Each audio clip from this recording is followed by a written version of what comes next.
الحمد لله الذي أنزل على عبده الكتاب ولم يجعل له عوجا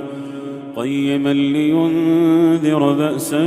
شديدا من لدنه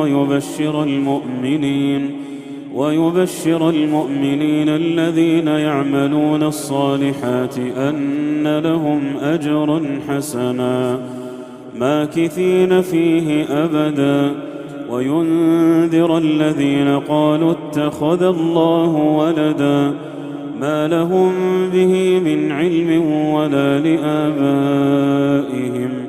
كبرت كلمة تخرج من أفواههم إن يقولون إلا كذبا